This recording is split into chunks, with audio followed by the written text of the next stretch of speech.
उमेश पुरी जी से जानते हैं कि अब जबकि परिवार जो है अदालत में दर्ज हो गया है तो कुल मिलाकर पल्ला तो नहीं झाड़ सकते हैं अब अनिरुद्ध आचार्य।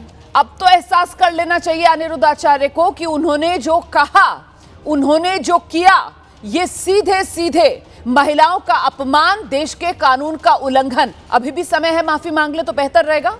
महन जी, देखिए, आपने बड़ा महत्वपूर्ण प्रश्न किया, लेकिन मैं एक बात स्पष्ट करना चाहता हूं जी कि ये जो विवाद था ये अभी कोर्ट के अंदर गया है।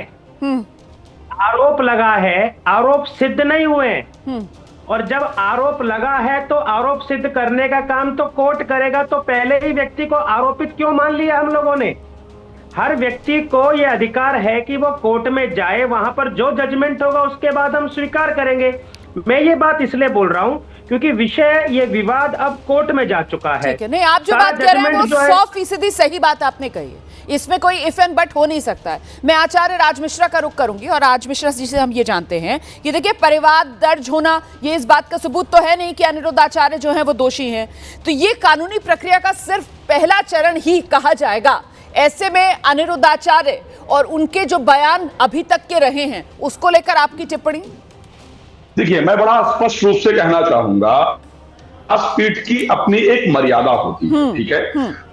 मैं दोनों बातों पर कहूंगा, किसी भी धर्म या पंथ से संबंधित जो उस धर्म या पंथ के शीर्ष पोजीशन पर बैठा है, जिसको लोग फॉलो करते हैं, उसको अपने शब्दों पर बहुत ध्यान रखने की आवश्यकता होती है, ठीक है। मैं दोनों चीजें, चाहे मैं अनिरुद्धाचार्य जी के व्यासपीठ पर बैठ करके वो शब्द प्रयोग करने की बात करूं, या मैं उस मौलाना की बात करूं जो एक भारतीय सम्मानित महिला जाती है एक मस्जिद के अंदर और उसके वस्त्रों पर टिप्पणी करता है, मैं दोनों चीजें कह रहा हूं। दोनों लोगों को अपनी अपनी भाषा का ध्यान रखने की आवश्यकता है, जो भी शीर्ष पद पर बैठा हुआ है। लेकिन जब मैं आता हूं, बड़ा स्पष्ट रूप से कहूं, जब आप व्यासपीठ पे बैठे हैं तो आप कथा किसकी कर रहे हैं? आप भगवान की कथा करते हैं, और उन भगवान की कथा करते हैं जिनके बारे में मैंने बार बार एक शब्द कहा है कि श्री रामचरितमानस के अंदर शूर्पणखा भी जब मिलने आती है लक्ष्मण जी से, तो लक्ष्मण जी कहते हैं, सुन सुंदर में उनकर दासा और पराधीन नहीं तोर सुपासा।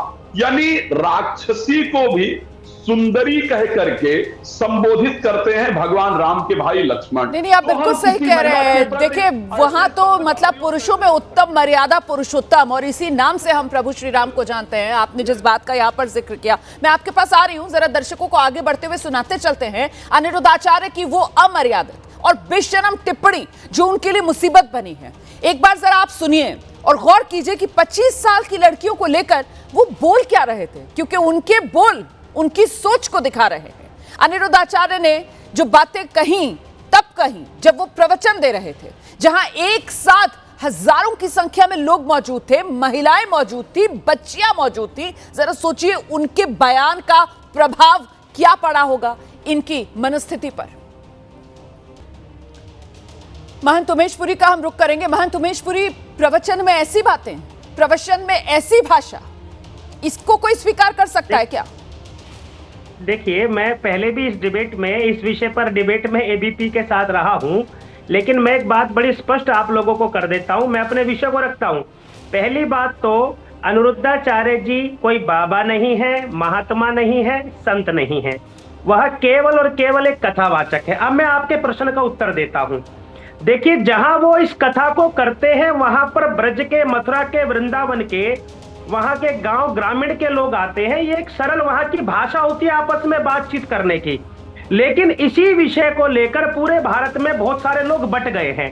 कुछ लोगों का कहना है कि भाई व्यासपीठ पर बैठकर ऐसे वक्तव्य नहीं देने चाहिए।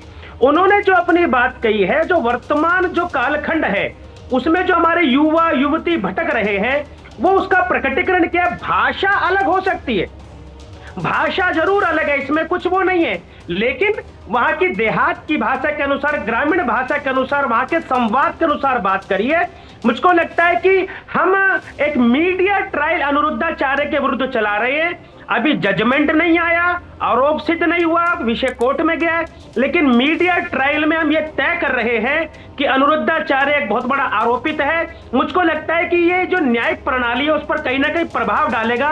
मीडिया जजमेंट नहीं होना चाहिए। मीडिया ट्रायल की जो बात आप कह रहे हैं मैं उस पर जवाब ले लूंगी राज जी से, लेकिन आपने यहाँ पर जो बात कही है कि साहब वो कहीं ना कहीं उस भाषा का इस्तेमाल कर रहे हैं। पहले तो मुझे लगता है कि पूरे क्षेत्र का ये तो एक तरीके से अपमान हो गया कि पूरा क्षेत्र जो है वो इस तरीके की भाषा जो है वही समझता है। अगर उसे अच्छे शब्दों में बात बताई जाए तो उसको समझ में नहीं आएगी। आपने तो पूरे के पूरे क्षेत्र को ही यहाँ पर अपमानित कर दिया सर। मेरी तो यही समझ बन रही है, क्योंकि मैं भी पश्चिमी उत्तर प्रदेश से आती हूँ, मैं भी पश्चिमी उत्तर प्रदेश से आती हूँ, ठीक है। और दूसरा आप कह रहे हैं कि साहब वो कोई संत महात्मा नहीं है, लेकिन वो संत महात्मा नहीं है, कथावाचक तो है।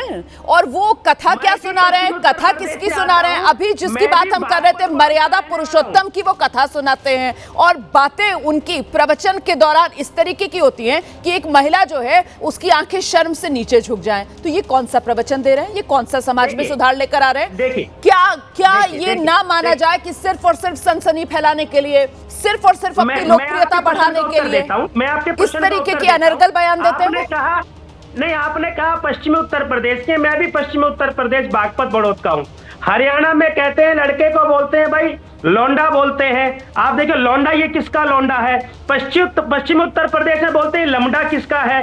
लड़का, लमडा, लौंडा अलग अलग क्षेत्र की क्षेत्रीय भाषा के अनुसार सब बोलते हैं, लेकिन कोई बुरा नहीं मानता। आप कहां से कहां ले गए बात को? यहाँ पर क्या लड़का, लौंडा, लौंडा की बात हो रही है? यहाँ पर मुंह मारने की बात हो रही है और यहाँ पर महिलाओं का चरित्र हनन हो रहा है। आप कहां से कहां बात को लेकर जा रहे हैं? इतने मासूम तो मत बनिए महंत जी, इतने मासूम तो मत बनिए। 25 साल की लड़की हो गई है, 25 साल की लड़की है, अगर उसकी शादी नहीं हुई है तो वो मुंह मारेगी, वो 4 जगह जो मुंह मारेगी। कुछ तो सोचिए सर, शर्म कीजिए सर।